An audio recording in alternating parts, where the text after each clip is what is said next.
Hi, I'm Jim Skutt from Skutt Ceramics. Today we're going to show you how to install a KilnLink system on a standard kiln. I've rolled one into my office just for convenience. But before we get started, let me tell you what the KilnLink system is.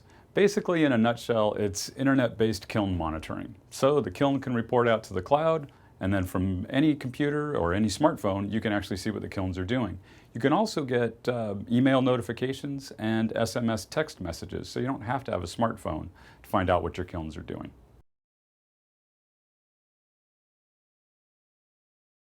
The first thing we have to know before we get started is which version controller you have. So I'm going to bring a demo unit into my office and we'll take a look at all the different varieties of controller that we've made over the last 19 years. So we're going to go through the three basic types of circuit boards that we've made over the last years and show you what to look for on each one. So we can see this controller has a green display, which is good news. That means it's got a current sensor built into the kiln, but we still need to check the version of software to make sure that it's current for the KilnLink system.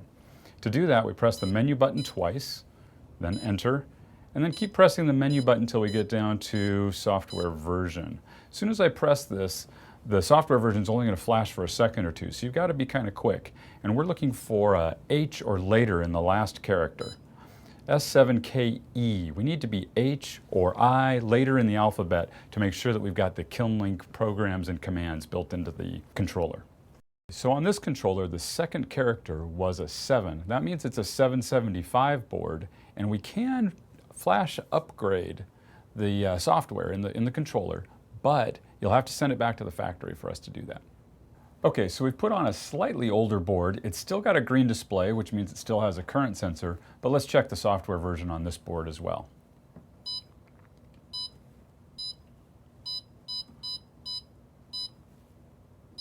Now it says SKKI, so that's a much older board. Okay, so since the second character was a K, not a 7, that indicates it's a 700 board, not a 775, and unfortunately this board will have to be replaced with a new controller. Okay, so this is a much older controller. It's got a red display, and it'll have to be replaced with the new controller with a green display and the current software, and we'll also have to add a current sensor to the kiln.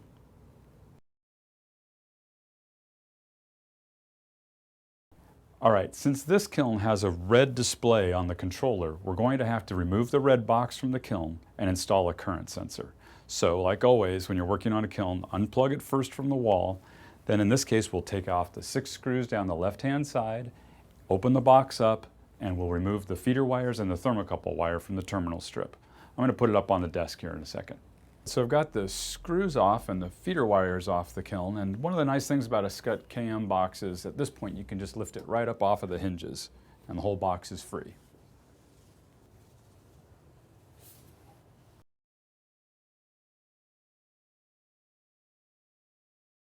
So this is a current sensor, and this is what we have to install in this box next. To do that, we're going to have to remove this baffle right here with 6 screws on either side of the box, and then we'll run a few wires through this ring right here. Here we go.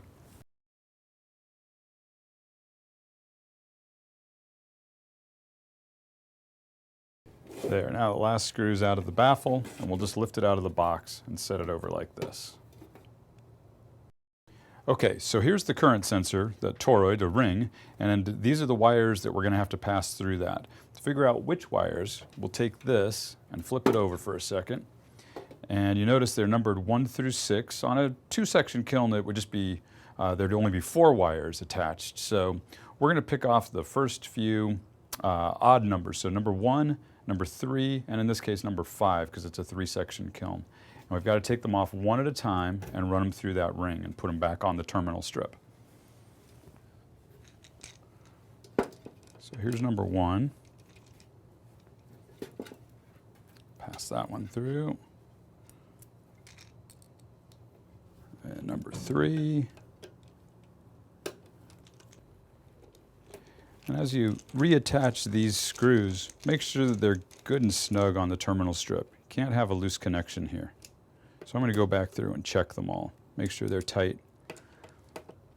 Okay, so now 1, 3, and 5 are going through this ring. And what we'll do next is just take the loose end of this and set it down by the controller, because we're going to have to change the controller. Remember, this is a red display on this controller, and we'll have to change that out for a new control. So here, just leave this current sensor part laying in here. We'll flip this baffle back over and we'll reverse the steps and put the screws back in place. If we determined in an earlier step that you need to replace your controller, like we do in this case, these next steps will show you how to do that. So I've got the 4 screws removed. Now this controller comes out like this, and you can let it just hang by its wires when you place it down gently like this. The next goal is we've got to take the new controller and move all these control wires over to these terminals one at a time. This is the current sensor and how it's attached to a circuit board, so we'll use a small screwdriver like this and take this current sensor off and mount it up over here. And then these are the thermocouple wires. We'll have to move those as well. Let's get started.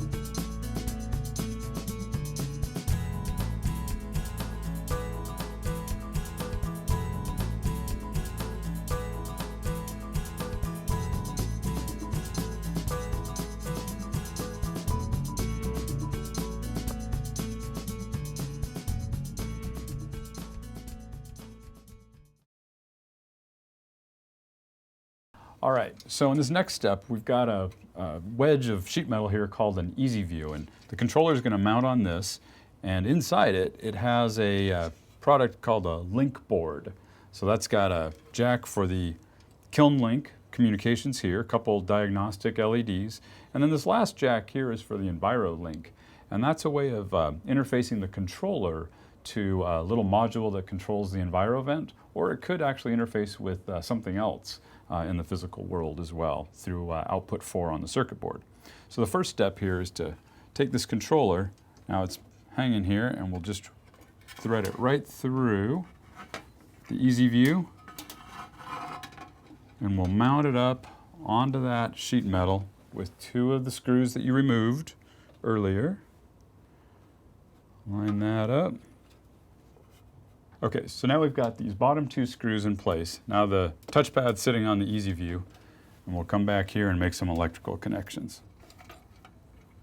Okay, so the 3 connections we need to make is the communications, this little ribbon cable has a notch on it on one side, and there's a notch right here, so we'll make that connection.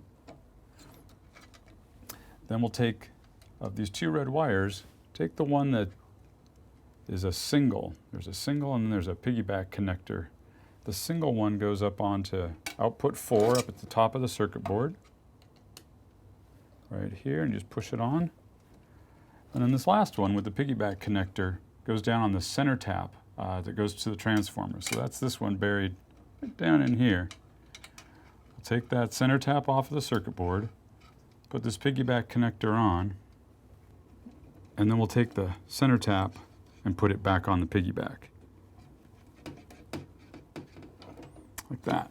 So then take this little part of the EZView, or the bottom edge, this lip right here, rides on the bottom part of this hole.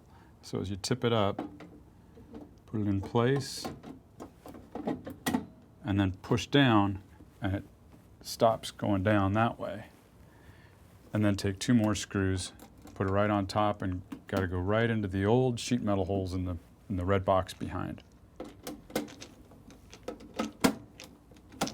Okay, so we've made all the modifications to the kiln that we'll need, and the next step will be to take the KilnLink box and connect it to the kiln and to the internet. So we're going to give you a cord like this. It's 6 feet long and it looks like a standard power phone cord, but it isn't. It's got straight through connectors, and so you got to use ours.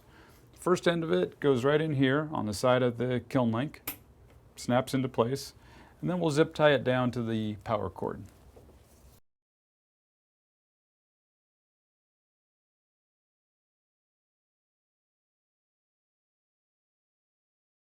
All right, so we've got the communications cord zip tied down to the power cord, and now we just make the last few connections to the KilnLink box and we're ready to go. So we take the communication cord, plug that in. Then an Ethernet cable that connects me up to the internet. That goes in right over here. And then the last connection is the power jack from the wall transformer.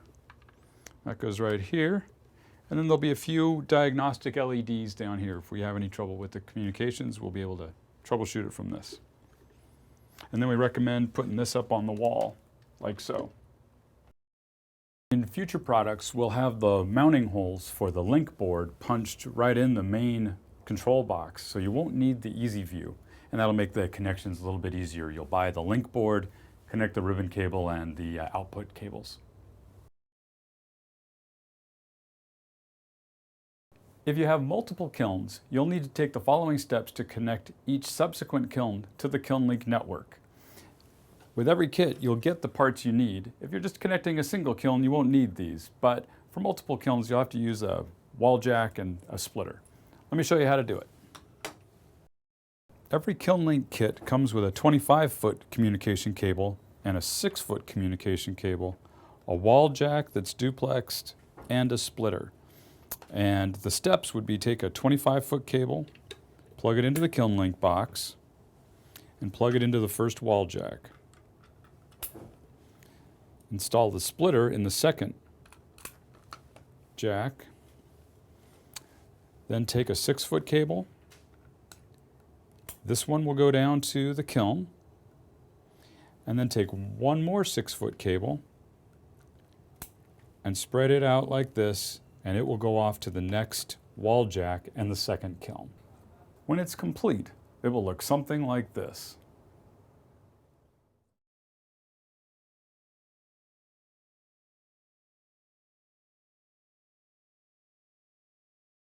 Whenever you change a KilnMaster controller or the circuit board on one of our kilns, one of the steps you need to do is calibrate the voltage sensor. So we're going to go through those steps here. We've set up a kiln out in our factory in the shipping area and using the test station here. Anytime you're working on an electric kiln, you have to unplug the kiln first. And since we'll be testing live voltage this time around, we really recommend licensed electricians only do this procedure. Okay, so in this procedure, to calibrate the voltage sensor, we're going to need two things, the no load voltage and the full load voltage. And to do that, you're going to need a voltmeter like this, set to AC volts, and you'll need a screwdriver, Phillips head screwdriver, to loosen the screws down the side of the red box. Okay, so start with these two probes and remove the alligator clips and insert them into the wall outlet and touch the conductors inside the receptacle. And here we have 211 volts. So we'll write that down on a sticky note. That's our first voltage. So for this next step, we'll put the alligator clips back on the probes and connect them to a heating element.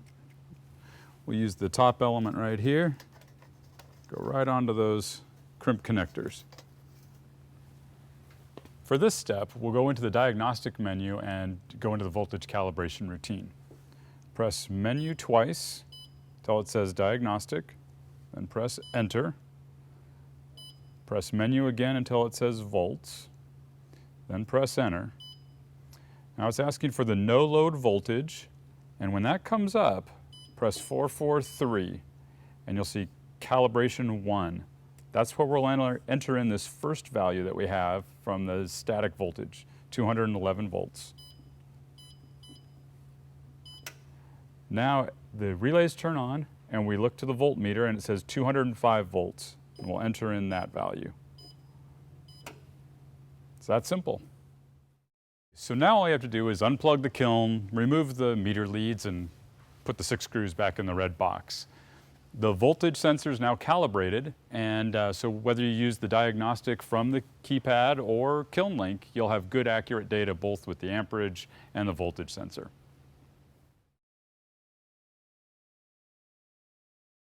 First thing you need to do is go over to myskutt.com, skutt.com,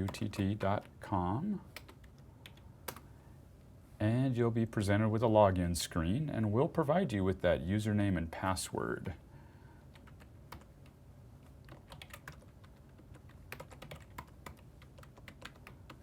And there's an account that I have just for this purpose. We'll log in, and the first thing you'll notice is there are a couple of kilns here but it says it's loading data until we select that first kiln that doesn't really know what to load up. So select that first one, and now let's walk through the menus. The My Account menu, first option there is to change your password, and we recommend that you do that. Change it away from something that we sent to you. And then go into Update Account Information.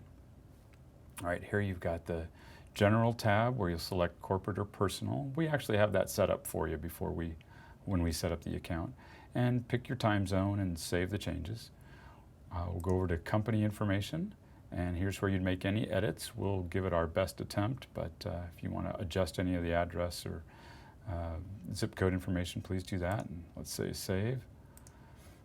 Go over to Personal Information, and this is where you'll edit your information if you have a different mailing address, and you'll edit any spelling errors we might have made in first and last name. Hopefully we didn't make any.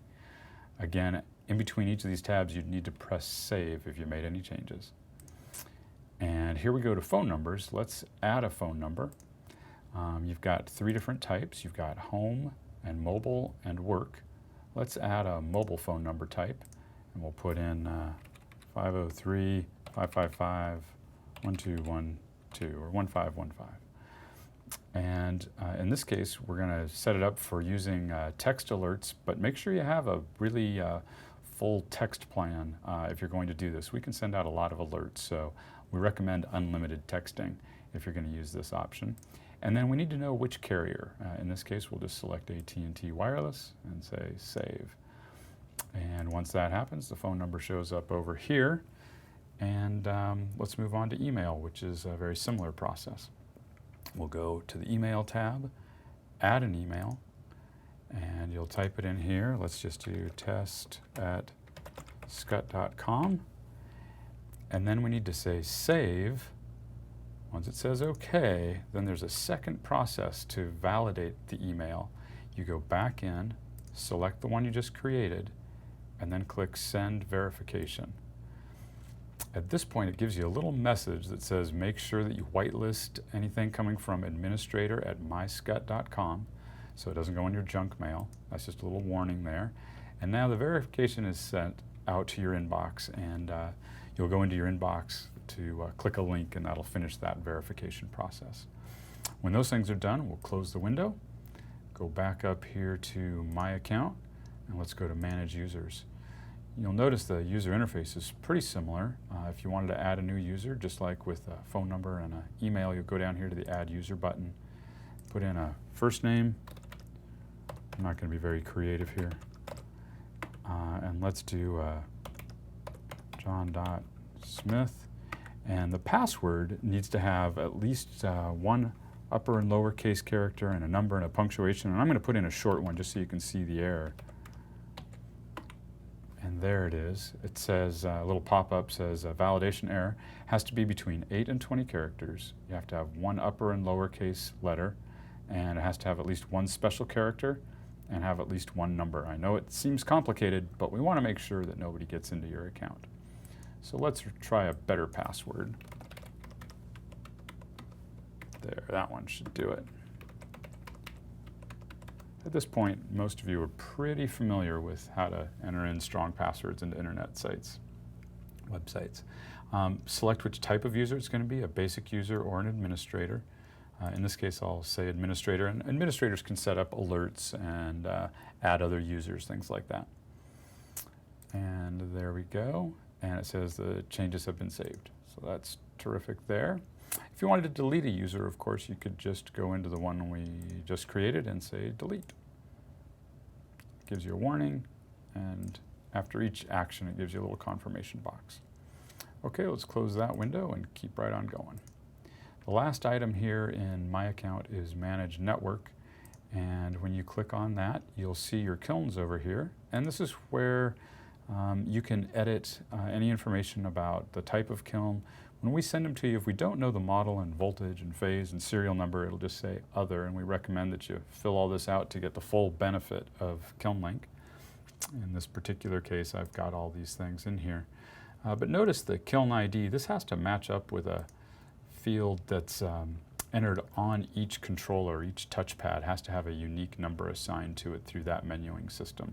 And this is where you would match them up. Okay, so let's cancel out of there and head over to My Alerts next. This is where we can add and remove an alert. Again, the user interface should be kind of consistent. We'll select Kiln number 1. And let's say we add, these are all the possible alerts. Why don't we go in and say we want to add a firing, tell me when a firing is started. You click on that and enable here. And let's figure out where we want to send it. Why don't we send it off to that test cell phone we just created. And we'll say save. And there we go. Successful firing and firing has started are now both enabled for that kiln. And you can close that window. And then under My Alerts, you can also see the View Alerts, which is a history of all the alerts that we've sent out to you. There you go. Sometimes that's helpful when we're troubleshooting things. Okay, then the last option here is just to log out, but of course we don't want to do that right now. We'll go over here and take a look at the status, and let's talk about some of the things you're seeing on the screen. When you select this tab, you'll see the kilns down the left, and you'll get a little bit of a feel for what the configuration of the kiln is. If we select Kiln 2, you'll see this one's configured as Other. I could adjust that, of course, through my account settings. Let's go back to Kiln 1. It shows you its current state. It's idle. It's at 73 degrees, and if we were to press start right now, it would take 6 hours and 46 minutes to finish the firing that's showing right over here on the right side of the screen. Down at the bottom, you see a couple other things that are helpful. When this status started, it's been like this since May 7th, and all the time zones down here are local. So it's been in this state for 2 hours and 28 minutes, and the last time we heard from the kiln was just a couple of minutes ago. All right, and then this gives you a graph, of course, in the center of the screen of what the firing curve looks like. Moving over to the firing history, this next tab, you see all the firings by date in descending order, so the most recent is on top. You select that one, it shows you the details and a cost and what happened in the firing, and shows you what program was fired. Now down here on this graph of results fan fold, you'll actually see what that firing looked like. The red is what the set point was, and orange is, or amber there, is what the controller actually did. The third fold here is for firing data, and we don't export any data, but you can feel free to select it and right-click and say copy and move it over to Excel or Numbers if you're using a Mac, and do further manipulation or calculation in a spreadsheet program. And then you can also use the My Notes fan fold here, where you can talk about, make notes about how full the kiln was. Maybe it's about half full, and it might have been a bisque or a glaze firing. And then you can make some comments here about how the firing turned out, and make sure and say Save My Notes.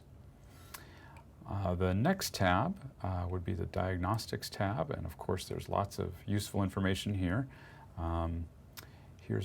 With this kiln selected, Kiln 2, we'll have a little bit more data to show you and talk about here, but we have the amperage by section, the top and middle and bottom, and then no load voltage. This is what might happen if you don't calibrate your voltage sensor. So this is over in our test room, and this gives you a pretty good idea of what's going on with full load voltage. These last three voltages over here are actually internal voltages on the circuit board, and 1433 actually means 14.33. And those are just helpful as we're troubleshooting outputs. The last aspect is the Maintenance tab. And if you select a kiln and start down here, you can create a record that shows you all of the standard kinds of repairs you can do to a kiln. We'll put in a date and your name. And if you use this drop-down menu here, that will help us as we do analytics on what's been done to the kiln. And you can make any miscellaneous notes here and say save. And it gets put into the order up here as the log, and in descending order. If you wanted to delete any log entry, you could do that, but of course we don't recommend that. You want to get a complete history. Then there was one last thing I wanted to show you on the firing history. I forgot to show you here, but under firing data for Kiln 2, let's go back to say, oh, this firing is just fine. Notice the total amps down here. That's part of the information that wasn't on Kiln 1, but this kiln has a current sensor installed, and that's really helpful as you're doing overall troubleshooting. In fact, in this case, this is it should be reading 48 amps, and it's reading 43, and that's because we're running it on the wrong voltage, kind of intentionally for testing, but if that were a real-life kiln, not in a test room, that would be something to be aware of. And that does it. Thanks. Now you know how to install a KilnLink system. If you have any questions, give us a call at 503-774-6000. We're on the West Coast, and we have technicians here Monday through Friday, 7:30 till 5 p.m.